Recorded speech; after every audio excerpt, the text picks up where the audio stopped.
বাসে যতটুকু ডিজেলের মূল্যবৃদ্ধির কারণে যে এফেক্টটা পড়বে সেটি পড়বে 50 জন বা 60 জন প্যাসেঞ্জারের উপরে।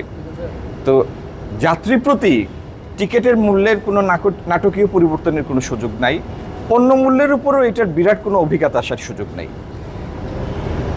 ইনফ্লেশনের মূল্যস্ফীতির প্রাথমিকভাবে যে কোনো ক্ষেত্রে মূল্যবৃদ্ধির পরে ইনফ্লেশনের একটা স্পেকুলেটিভ স্পাইক আসে, যে জল্পনা কল্পনা থেকে একটা মূল্যবৃদ্ধি। এই স্পেকুলেশনের ফাঁদে যেন আমরা কেউ না পড়ি, এদিকে সতর্ক দৃষ্টি রাখার জন্য আমি গণমাধ্যমের ভাইদের প্রতি আমার বিনীত অনুরোধ জানাবো।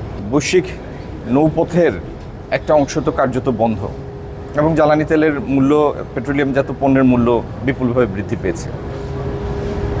তো আমাদের শিল্প কলকারখানা আগে থেকেই যতটুকু গ্যাস পাচ্ছিল ততটুকু সক্ষমতা আমরা ধরে রেখেছি।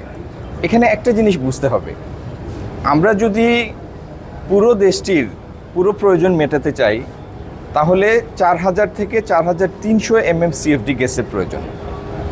যে পরিমাণ গ্যাস আমরা বাংলাদেশ থেকে এখন পাই আমাদের ভূখণ্ড থেকে, সেটার পরিমাণ হচ্ছে মোটে 1700 MMCFD। আর 900 MMCFD আমরা LNG ফর্মে আনি বাইরে থেকে। LNG তো লিকুইড, সেটা যখন আপনি পাইপলাইনে দিবেন তার আগে এটাকে গ্যাসিফাই করতে হবে, মানে তরল থেকে আবার গ্যাস ফর্মে নিয়ে আসতে হয়। সেটার জন্য যে জাহাজে এটা সম্পাদিত হয়, এরকম FSRO আমাদের কাছে আছে 2টা, এবং সেই 2টার সম্মিলিত ক্ষমতা হচ্ছে 935 MMCFD। সরকার যদি এখন চায়ও যে আমি LNG আমদানির পরিমাণ বাড়িয়ে দিব, দ্বিগুণ করব, আমাদের সেই আর্থিক সক্ষমতা আছে, কিন্তু প্রযুক্তিগত সমাধানটা এই মুহূর্তে আমাদের কাছে নাই। কারণ রিগ্যাসিফিকেশন ইউনিট যেটা FSRO, সেটা এই 2টাই। সেজন্য আগামী দিনে জ্বালানি মন্ত্রণালয় পদক্ষেপ নিয়েছে, জ্বালানি মন্ত্রণালয় উদ্যোগ নিচ্ছে, সরকার উদ্যোগ নিচ্ছে আগামী দিনে ল্যান্ড বেসড FSRO করার জন্য, যাতে এই রিগ্যাসিফিকেশনের সক্ষমতা আমাদের বাড়ে। আর ভবিষ্যতে বাংলাদেশ তার জ্বালানি নিরাপত্তার জন্য LNGর স্টোরেজ ফ্যাসিলিটি তৈরি করবে, তাহলে হঠাৎ করে বৈশ্বিক মূল্যের উল্লম্ফনও আমাদের সেইভাবে অভিঘাত দেবে না।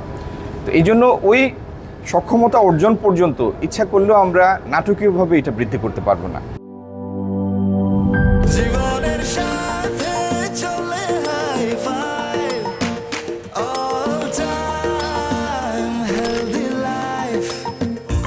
নিশ্চিন্তে খান স্বাস্থ্যকর অল টাইম পান, অল টাইম হেলদি লাইফ।